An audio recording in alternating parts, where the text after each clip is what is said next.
In the last presentation, we took a look at the opening of Beethoven's Waldstein Sonata. We noticed that it begins with a single note, a low C, and is then immediately followed by this combination of notes.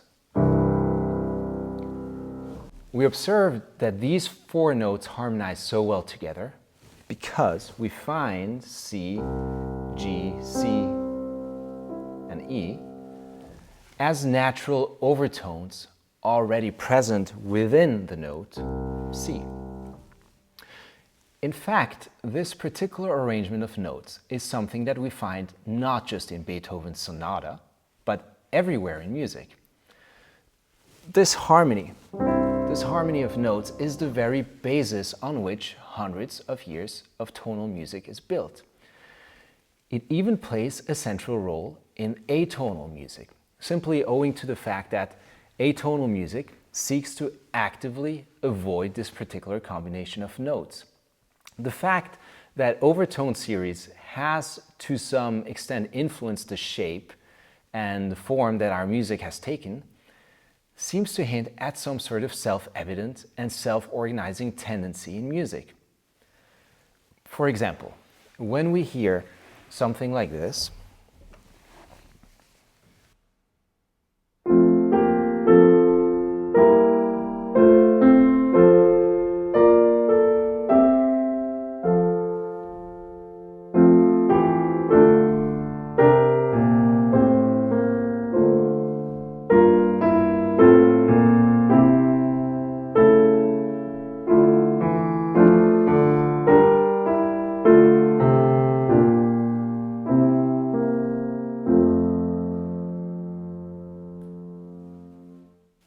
the beginning of a Bach chorale, don't we tend to remain with the sense that all the notes followed an almost inevitable course, that it's all so natural? Well, is it truly natural? Does the music truly follow its own course, or rather, does it solely follow the whims and fancies of the composer? If there is such a given and natural organization of sounds, then what is it? This is what we shall now explore. In order to explore the inner life of music, we need to come back to the overtone series. Remember, the overtone series with its specific series of partials is not something that we have any say over. We did not choose this particular series of overtones. It is simply a given feature of any pitches that are created by instruments. Let's take a C major scale. You'll most likely know it as being the scale that you get when playing all the wide keys on the piano from C to C. Now, this scale might easily be mistaken as a series of notes that are equally spaced out. But as you can see on the piano, there are two places where you only have a half step here between E and F, and B and C. This means that our major scale has smaller musical steps in these two places. It's like an uneven staircase.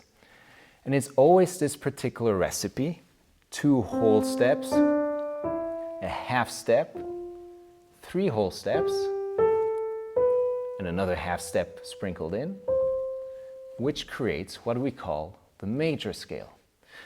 Now, when a piece is in the key of C major, for example, it immediately implies a hierarchy within the notes of the scale. And I'll explain right away what I mean by that. You see, it would be tempting to think that any of those notes in the scale are just as important as the others. But on the contrary, when it comes to tonality, all notes are not created equal.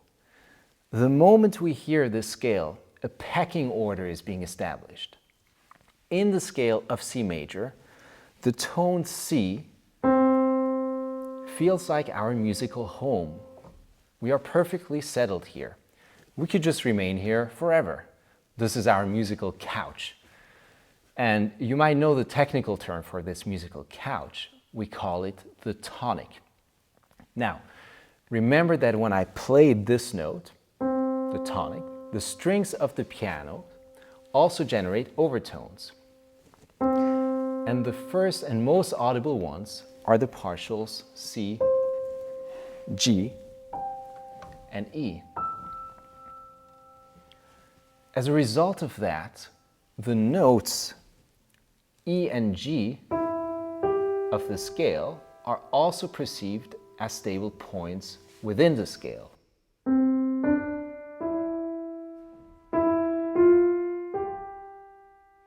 You could also say that C, E, and G, the first, third, and fifth notes of the scale, act as musical fields of gravity, with the tonic C exerting the strongest gravitational pull.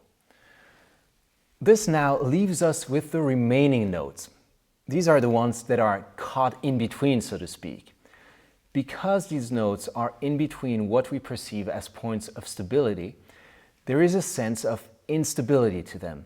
As such, we will sense a drive or a yearning to go back to the stable tones. I can very easily demonstrate this to you simply by playing a major scale. And if I stop one note short of the tonic, you might not sleep so well tonight. There you go. Aren't you relieved?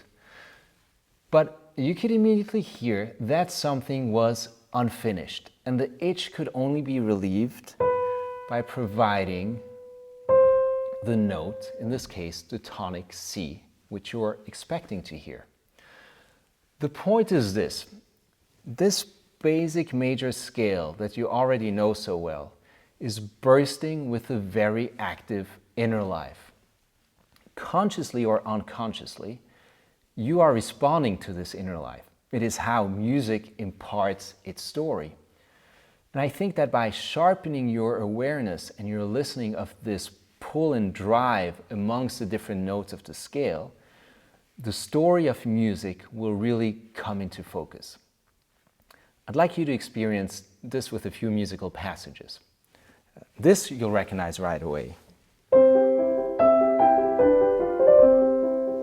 The first two measures of Mozart's C major sonata. Again, had I stopped here, you'd be very unhappy.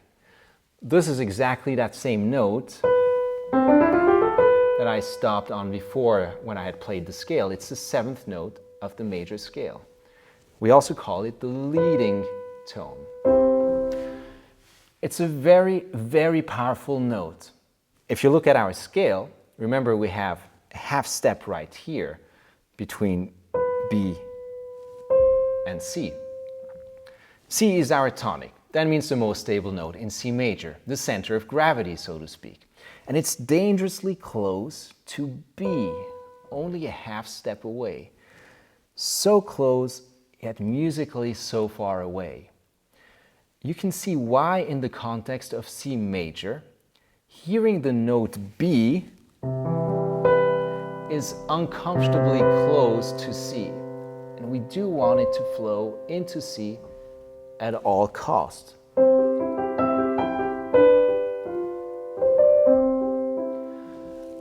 The leading tone B is therefore not stable, but active in the direction of C, the tonic. C, of course, has another neighbor, the upstairs neighbor. The note D is also right next to C. Not quite as dangerously close. It is a whole step away from C after all, but still also very much active in the direction of the tonic C. This note is therefore also sometimes called the descending leading tone. It can, of course, also lead up to E, its other stable neighbor, but it does have a particularly strong pull towards C. You can hear it in the left-hand accompaniment in the same Mozart sonata, right in the beginning. Here.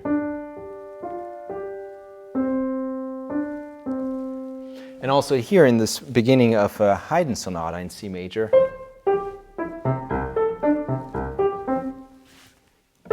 D. Now, the fourth note of the scale here it would be the F, is also just a half step away from a stable tone. Again, this leads to the tone F being particularly active in the direction of E. You will hear it in the next two measures of the Mozart sonata.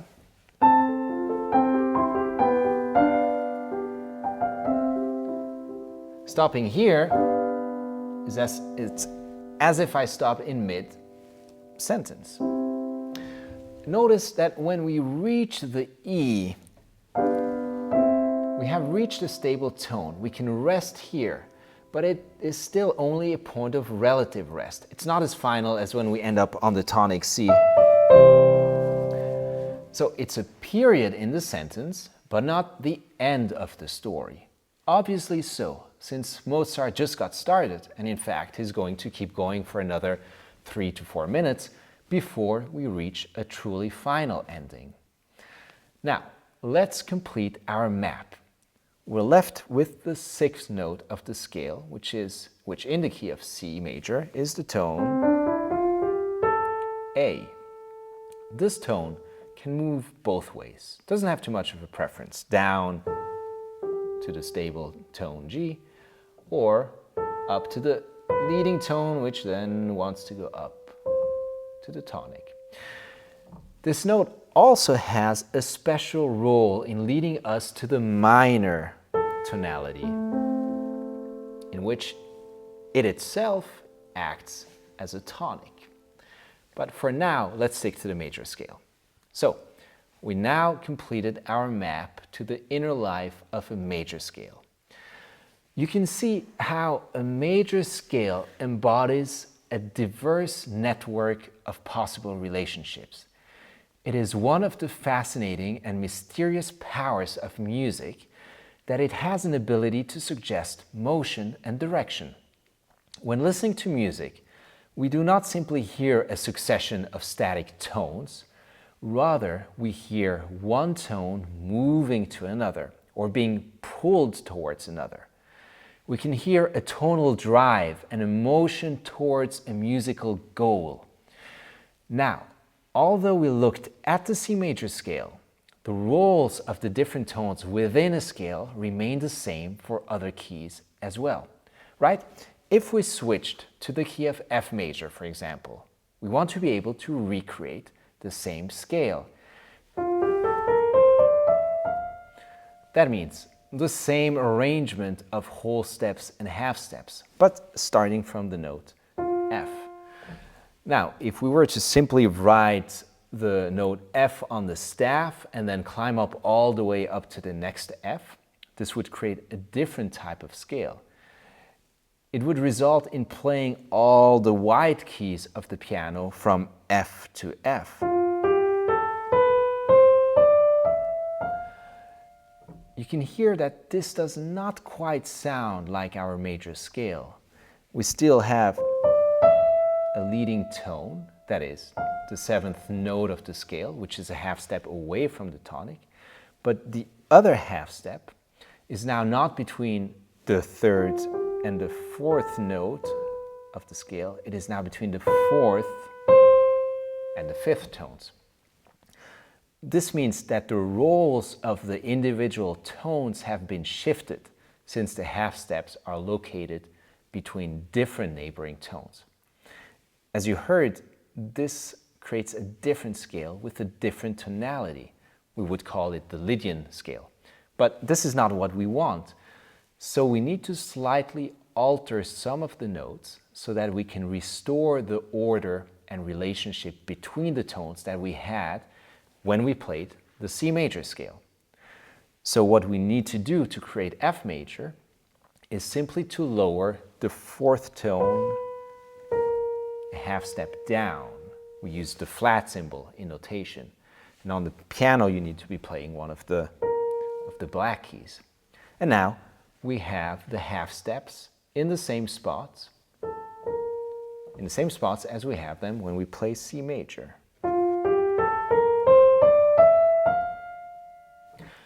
All I want you to see here is that even when we listen to music which is in F major, or any other key for that matter, The seventh note, for example, will always have the same function that it has in other keys. To put this into context, here is the Bach chorale which I played earlier. It is written in the key of F major. Notice that the melody on its own is basically just an ascending F major scale with the fifth note of the scale repeated. And then in the second phrase, it climbs up again to the fifth, but then goes back down the scale. Very simple, right? Listen to it together with the harmonies. And I want you to follow the map at the same time and try to feel and anticipate the motion and the direction that each note implies. So starting on the tonic, climbing up the scale, active, stable, active, stable, very active, very stable. And then the second phrase starts the same way, but with different harmonies.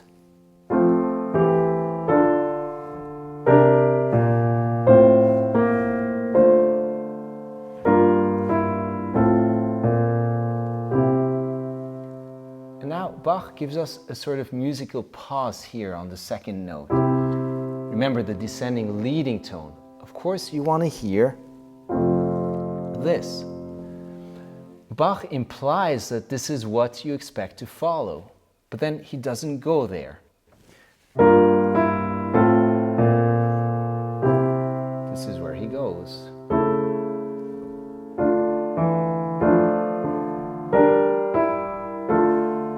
And now we're in the same place again, but this time we get the anticipated resolution. What's going on here is what goes on in music all the time. The music sets up an expectation, but then delays the fulfillment of that expectation. Music creates a desire which can then be fulfilled, delayed, or thwarted. We'll go much more into details into this very aspect of music in the next part of this series, when we'll be exploring dissonances in music. Now, don't be misled in thinking that this map only teaches us something about motion and tendencies in single note melodies. Just to sum up again, we derived common melodic motion and tendencies within a scale from what we can observe within just one single note because of the overtone series. Now, if we have several tones at once, and all of these tones individually are subjected to the same natural tendencies, we get motion in harmony. Harmony, too, is directly derived from this relational map of the scale. We can create musical molecules out of individual notes, and depending on the relationship of the combined notes, the resulting molecules can either form very stable compounds or highly explosive ones. And I'll show you exactly what I mean.